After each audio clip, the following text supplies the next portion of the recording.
El hombre más rico de Babilonia. Resumen capítulo 1. El hombre que deseaba oro. La historia de este libro comienza con dos amigos, Bansir y Kobi. Bansir era un fabricante que, a pesar de ser muy trabajador, nunca consiguió prosperar y mejorar su patrimonio. Kobi, por su parte, era un hombre que, aunque presumía de tener mejores condiciones, todo lo que ganaba, finalmente, lo tenía que gastar. Es por eso que, ante la situación de ambos, se les ocurre ir a visitar a un amigo en común, Arkad, el cual se había convertido en el hombre más rico de Babilonia. Ambos se sentían torpes e incapaces pero querían escuchar su historia. Muchas veces, las personas pueden verse perdidas. Por mucho que trabajan, no logran mejorar y ver los frutos de su esfuerzo. Por ejemplo, si trabajas a jornada completa y sientes que, ni aún así, puedes terminar bien el mes, lo mejor es que busques una salida y te dejes aconsejar por gente de confianza que esté mejor. El hombre más rico de Babilonia. Resumen capítulo 2. El hombre más rico de Babilonia. En este segundo capítulo, los tres amigos consiguen reunirse y es entonces cuando Arkad acepta contarles su historia. Todo se remonta a su juventud, cuando era un trabajador humilde quien se dedicaba a hacer tablillas de barro. Él se daba cuenta de que había muchas cosas a su alrededor que podrían darle fortuna, pero no sabía cómo podía lograrlo. Fue entonces cuando decidió que se formaría y que iba a adquirir todos los conocimientos e información necesarios. Precisamente, en aquel tiempo, apareció en su vida un cliente que era prestamista, y fue él quien le pidió consejo. Este se convirtió en su mentor y le dio 3 enseñanzas que cambiarían toda su percepción. Aprende a vivir con menos. Pide ayuda a gente experta en la materia. Consigue que sea el dinero el que trabaje para ti. Arkad consiguió poner en marcha todas estas enseñanzas y fue entonces cuando su suerte comenzó a cambiar y generar una enorme fortuna. Siguiendo con el ejemplo del capítulo anterior, el ejercicio de poder mejorar sería ser consciente de los ingresos que tienes y organizarte para poder ser capaz de vivir con menos y, la diferencia, utilizarla para que comience a crecer. El hombre más rico de Babilonia. Resumen capítulo 3. Los 7 medios de llenar una bolsa vacía. En esta parte de la historia, Arkad nos cuenta cómo Babilonia entró en una profunda crisis y su rey, desesperado, quiso recurrir a él en busca de las claves para poder recuperar la estabilidad y el progreso. De este modo, el rey le propuso a Arkad formar a 100 de sus hombres con las enseñanzas que él había adquirido para que supieran cómo prosperar. El hombre más rico de Babilonia aceptó y les enseñó 7 pilares básicos para poder generar ingresos.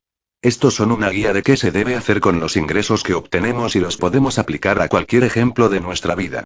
Comenzar a llenar la bolsa. De todo lo que se gane, siempre se debe apartar una parte para ir agrandando la bolsa. Controlar los gastos. No todos los gastos son necesarios, muchas veces son deseos que se pueden controlar y reducir. Hacer que el oro crezca. Si se sabe invertir, el dinero puede crecer y multiplicarse.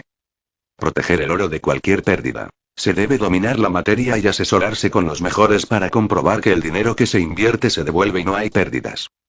Hacer que las propiedades sean una inversión rentable. Es mucho más rentable tener propiedades que tener que invertir dinero que no vuelve en infraestructuras. Asegurar ingresos para el futuro. Se debe tener proyección y siempre mirar la deriva que toma nuestra riqueza. Aumentar la habilidad para adquirir bienes. Siempre se debe mejorar y apuntar a lo más alto. El hombre más rico de Babilonia. Resumen capítulo 4. La diosa de la fortuna. Siguiendo con la historia y con la lección a sus compañeros, Arkad contó cómo obtuvo otra de sus grandes enseñanzas. Habría sido en el templo del conocimiento, un lugar donde iban las personas en Babilonia a formarse. En aquel lugar, la gente organizaba asambleas y se discutían de temas competentes.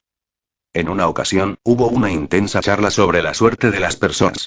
Muchos lo relacionan con que las personas que buscan la suerte deben ser trabajadoras, pero Arkad quiso aportar su propia experiencia para demostrar que, además del trabajo, el otro factor fundamental es la rapidez a la hora de ver las oportunidades. La suerte no favorece a la gente lenta y, en este sentido, las personas deben aprovechar de forma rápida y eficaz las oportunidades que se les presentan delante.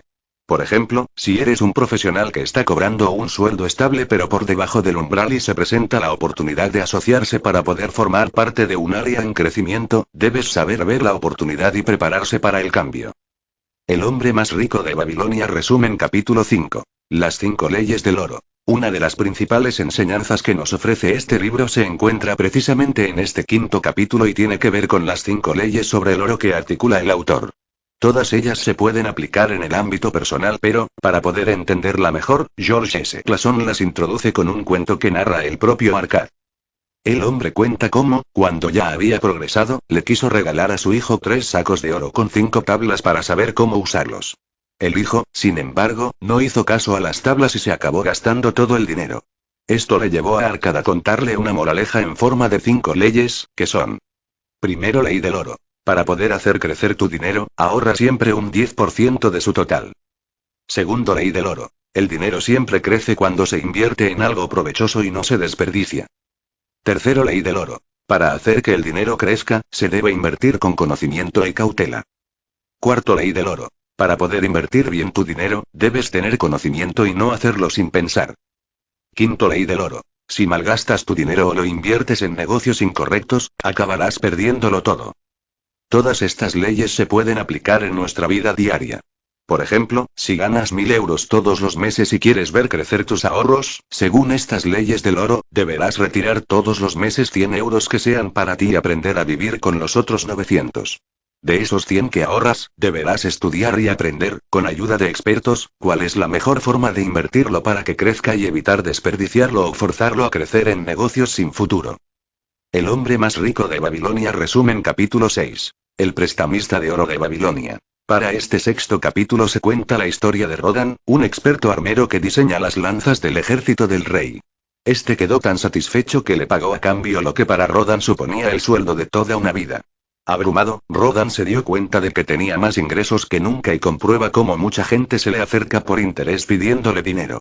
Sin embargo, en lugar de regalar sus ingresos, decide acudir a un sabio prestamista en busca de consejo y le recomienda una serie de factores para que pueda conservar su dinero.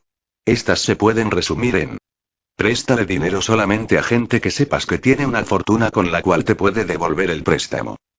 No te fíes de la gente que te pide dinero prometiendo grandes milagros. No debes prestar dinero a gente que quiere gastarlo en caprichos, sino a gente que quiere ganarlo e invertirlo en prosperar.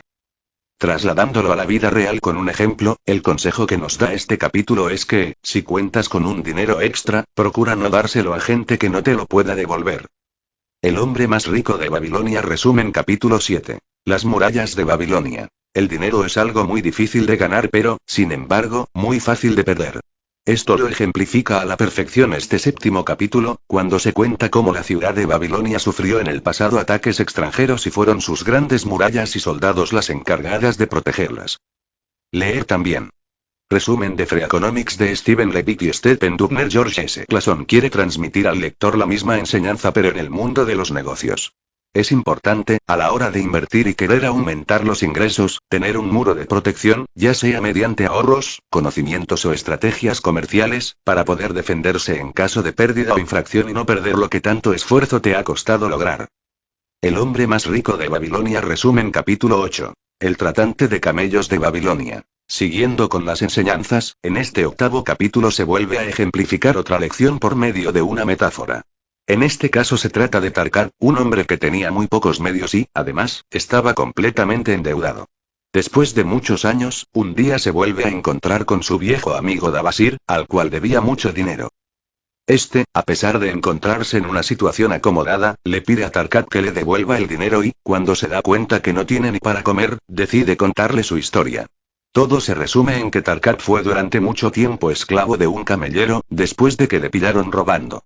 Sin embargo, al cabo de un tiempo, se cansó de ser esclavo y escapó poniendo rumbo a Babilonia. Allí comenzó de cero y se puso a trabajar hasta poder recuperar todo el respeto que tenía. De este modo, demuestra cómo, cuando se tiene voluntad, siempre se puede encontrar la manera. Por ejemplo, puede que te sientas estancado con el momento en el que estás, pero si de verdad quieres mejorar, siempre encontrarás los medios para lograrlo. Puede ser volviendo a estudiar, buscando otro trabajo, migrando, etc. El hombre más rico de Babilonia, resumen capítulo 9. La tablilla de barro de Babilonia. En este penúltimo capítulo, se hace referencia a unas tablillas de barro que, a su vez, fueron las mencionadas en el capítulo anterior, al ser las encargadas de hacer que Dabasir lograra dejar de ser esclavo y recuperar su prestigio y su patrimonio. Estas se traducen en 5 enseñanzas que nos ayudan, no tanto a hacer crecer los ingresos, sino a poder solventar deudas y alejarnos de la pobreza. Estas enseñanzas que estaban escritas en las tablillas de barro encontradas son: Debes comenzar apartando la 10ª parte de lo que debes. Elabora una lista con las personas a las que debes y qué cantidad. En lugar de pagar de una vez, negocia con ellas el pago en cuotas. Debes apartar el 10%, pero, además, del 90% restante, aprende a vivir con el 70% y dedica el otro 20% a pagar las cuotas de lo que debes. La diferencia de lo que gastes debes invertirlo sabiamente para que crezca y puedas prosperar. Estas tablillas se pueden traducir como una guía práctica con la cual poder salir de situaciones como, por ejemplo, la llamada bola de nieve, en la cual lo que debes y lo que gastas acaba convirtiéndose en una enorme cantidad de deudas. El hombre más rico de Babilonia, resumen capítulo 10. El babilonio más favorecido por la suerte. Finalmente, el libro termina queriendo hacer una reflexión sobre cómo tiene que ser la persona para que la suerte le pueda favorecer y pueda prosperar en la vida. Al igual que Arcad al principio o el ex esclavo de Basir, la clave, según George S. Clason, es la disciplina. La suerte, finalmente, solo estará de tu parte si creas las condiciones idóneas. Siguiendo con la narrativa, la clave para pasar de ser esclavo al hombre más rico de Babilonia reside en la disciplina y el trabajo duro. De este modo, y llevándolo a un ejemplo de la vida real, si te propones mejorar, consigues diseñar una estrategia con conocimiento de causa y trabajas día a día para lograrlo, la suerte siempre estará de tu lado.